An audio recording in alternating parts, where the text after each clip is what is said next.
Welcome to Democracy Now!, democracynow.org, the War and Peace Report. I'm Amy Goodman. We're broadcasting from the epicenter of the pandemic in the United States, New York City.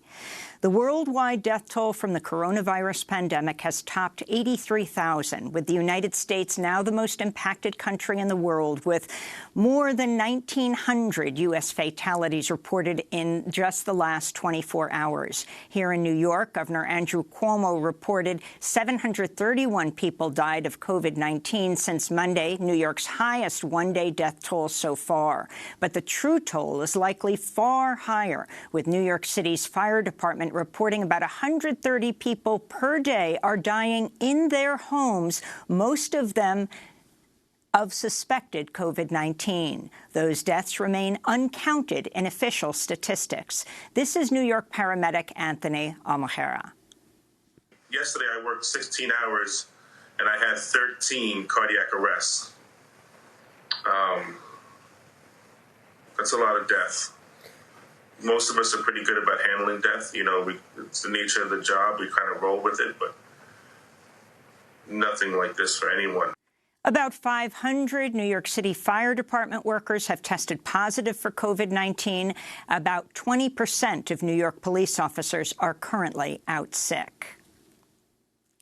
At the White House Tuesday, President Trump continued to promote the anti-malarial drug hydroxychloroquine as a curative for COVID-19, even though no clinical trials have shown the drug is safe or effective in treating coronavirus infections.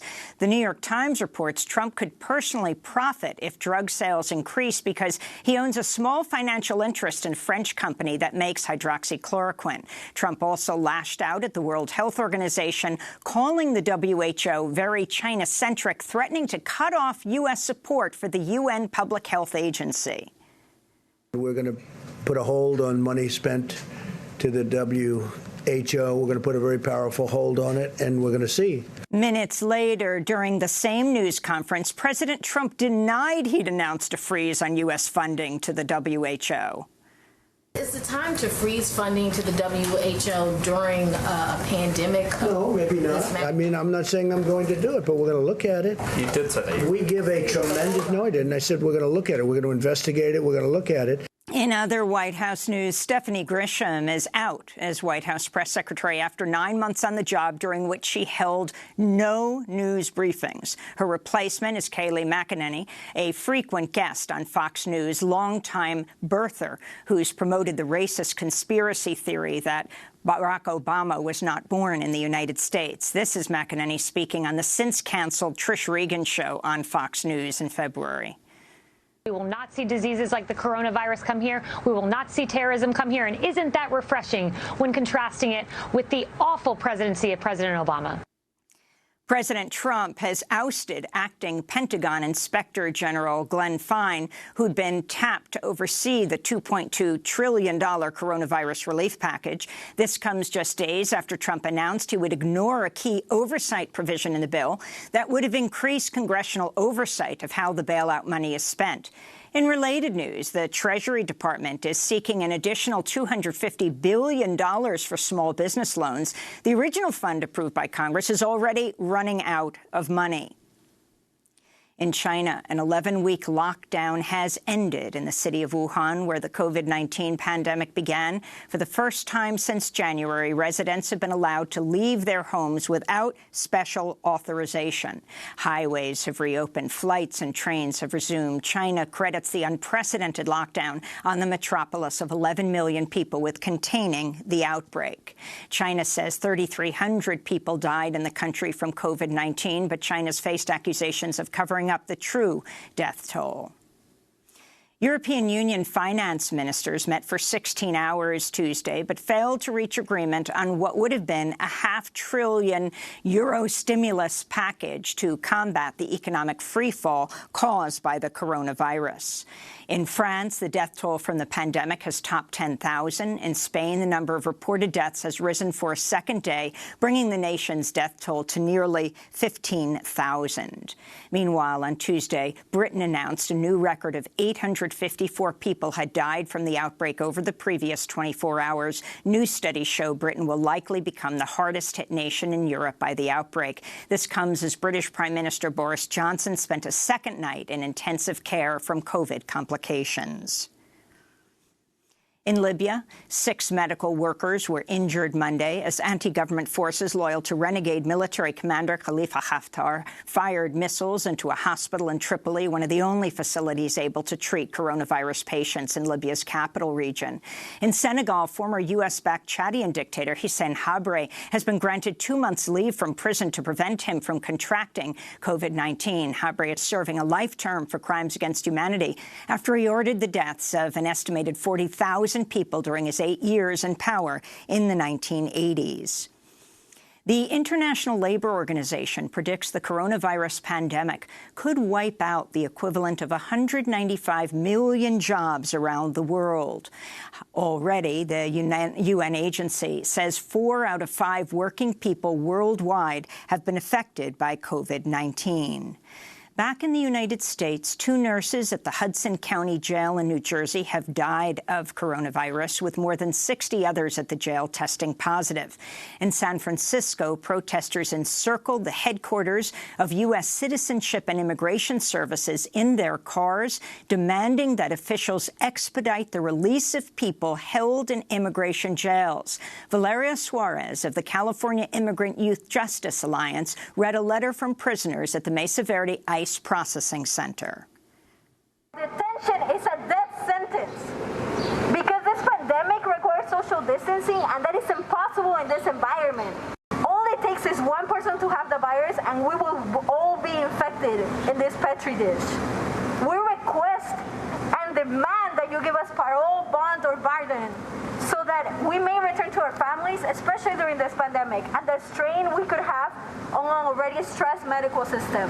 Meanwhile, Reuters reports the Trump administration has rapidly deported nearly 400 migrant children captured at the U.S.-Mexico border over the past 2 weeks.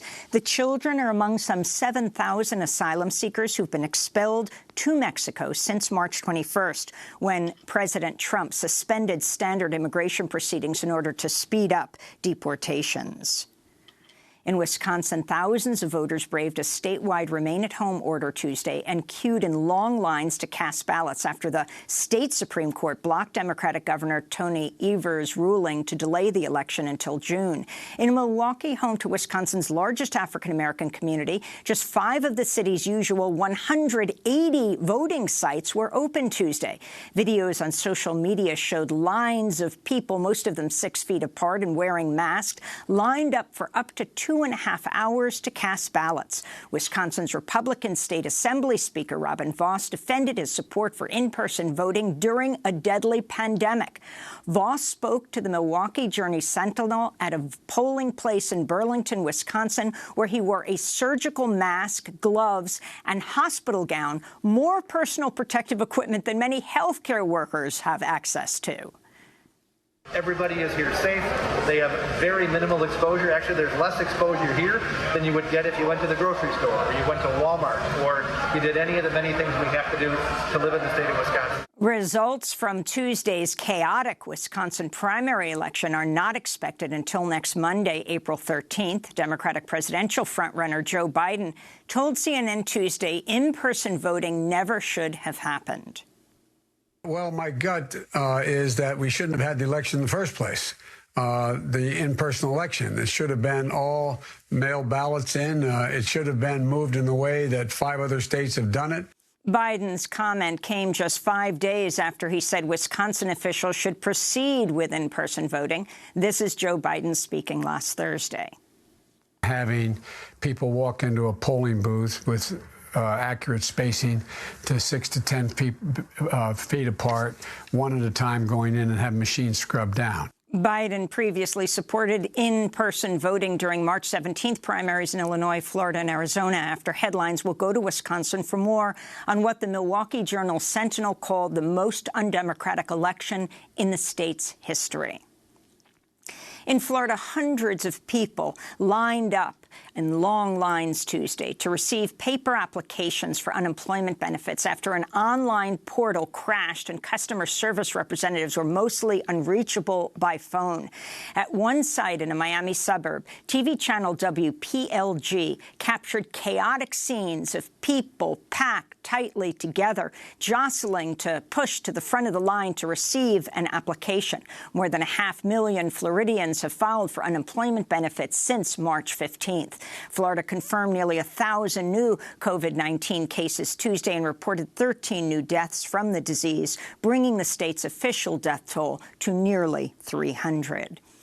More evidence is coming to light showing African Americans have been particularly hard hit by the COVID-19 outbreak in the United States. In Chicago, African Americans are dying at a rate 6 times greater than white residents. On Tuesday, Lori Lightfoot, Chicago's first female African American mayor, spoke out against the racial disparity.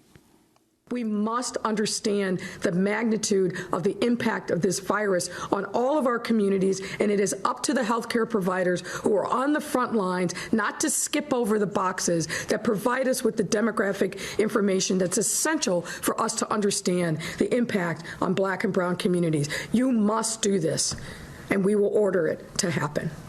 Acting Navy Secretary Thomas Modly has resigned over his handling of a coronavirus outbreak on the Theodore Roosevelt aircraft carrier. Last week, the ship's captain, Brett Crozier, wrote a memo pleading for help for his sick crew. Secretary Modly responded by firing Crozier and then mocking the captain, saying he was, quote, too naive or too stupid to command the aircraft carrier. The carrier was docked on Guam. Modly went to Guam to address the thousands of sailors on board. The Los Angeles Times reports the Trump administration is quietly seizing hospitals' orders of masks, thermometers, and other medical equipment crucial to treating COVID-19 patients. The Federal Emergency Management Agency, FEMA, is not publicly disclosing what supplies it's seizing or where it's planning to reroute them. One medical official asked the Los Angeles Times, quote, "Are they stockpiling this stuff? Are they distributing it? We don't know. And are we going to ever get any of it back if we need supplies? It would be nice to know these things," they said. Back in the United States, one of America's greatest songwriters, John Prine, died Tuesday at a Nashville hospital of COVID-19. For 5 decades, the Grammy-winning folk singer centered the lives and struggles of ordinary people in his music as he chronicled the stories of working-class people from Vietnam vets to residents of his parents' hometown of Paradise, Kentucky, a town devastated by strip mining.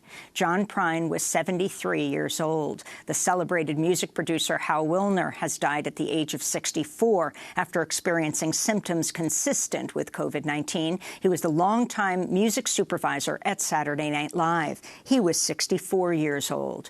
And Jersey City Councilman Michael Young has also died of COVID-19. In 2013, Young became the first Korean-born person elected to the Jersey City Council. Texas will continue to ban abortions during the coronavirus pandemic following a ruling Tuesday by the Fifth Circuit Court of Appeals. Texas Republicans say the ban on all abortions, except those for patients whose pregnancies threaten their lives or health, is essential to preserving hospital resources. Reproductive rights advocates are suing to overturn the ban, calling it unconstitutional and political opportunism, as most abortions do not take place in hospitals. And in climate news, tropical cyclone Harold tore through Fiji Wednesday, tearing off roofs, destroying houses, flooding streets across the South Pacific archipelago. Before the Category 5 cyclone's arrival in Fiji, dozens of people were killed when the storm lashed the Solomon Islands and Vanuatu. And those are some of the headlines. This is Democracy Now!, democracynow.org, The War and Peace Report. I'm Amy Goodman in New York, the epicenter of the coronavirus pandemic in the United States. My co-host Juan Gonzalez is in New Jersey, which is number 2 for the coronavirus here in the U.S. He's joining us from his home in order to help stop community spread. It's great to have you with us, Juan. Thank you, Amy, and welcome to all of our listeners and viewers across the country and around the world.